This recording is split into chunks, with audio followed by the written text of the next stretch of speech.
Well, we're ending the day on a dreary note. This is a live look right now using our Color 10 tower camera, looking at what's supposed to be downtown Springfield in there. A little hard to see with some rain moving through Greene County and across Springfield currently. Out of the airport so far, officially a quarter of an inch over in Joplin, where there's been some heavy thunderstorm activity, over a half an inch. A lot of spots haven't seen anything today. And you can see those areas that have not seen much have generally been along and south of the state line. Most of the rain has been north of the state line. We do have a couple of different pockets of heavier rain that I want to point out. One is what's impacting Greene County right now. I showed you that heavy shower that was moving into downtown Springfield. That's why you couldn't see Hammond's Tower, and it's because of that heavy rain right there moving into town. We've got some other pockets of heavy rain over toward Mount Vernon and Monette.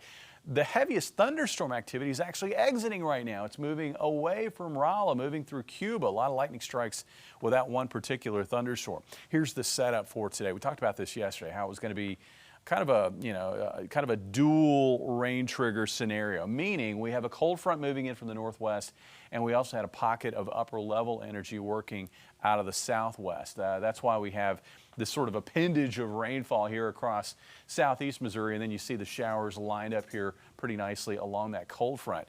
That cold front's really not going to move through.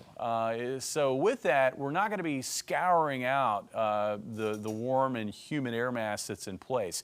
As far as severe weather potential, slim to none, I think, going into this evening. Tomorrow, it looks like that risk for any severe weather would tend to be off to the west. I say should be off to the west because there will be another pocket of upper level energy moving across northeast Arkansas and southeast Missouri. And I wouldn't be surprised if it didn't produce maybe an isolated stronger storm or two that could produce some marginally severe hail or a locally strong wind gust. But that would be isolated at worst. Most areas are not going to see that kind of activity. Looking at our forecast for tonight, again, showers, isolated thunderstorms, they're going to continue to kind of bubble throughout the evening hours. After midnight, most of that fades away. We start off our Friday with cloudy skies.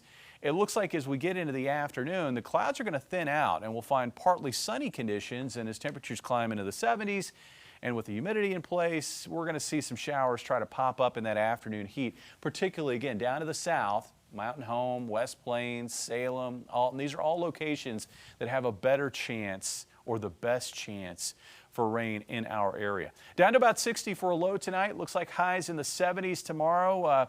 With enough afternoon sun, we'll squeak out a high of about 77. Winds really aren't going to be that strong, becoming southeasterly at about 10 miles per hour during the afternoon.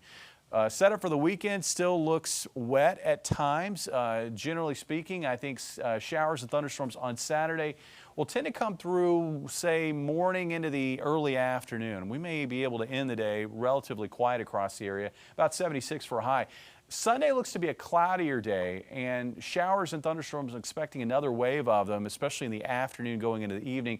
I think if we find heavier rainfall totals, it's going to come on Sunday. We're going to have another pocket of upper level energy moving through, and it could result in some slow-moving thunderstorms that produce some heavy rainfall. That's really the main concern I've got for the weekend activity. As we get into next week, the risk for severe storms increases.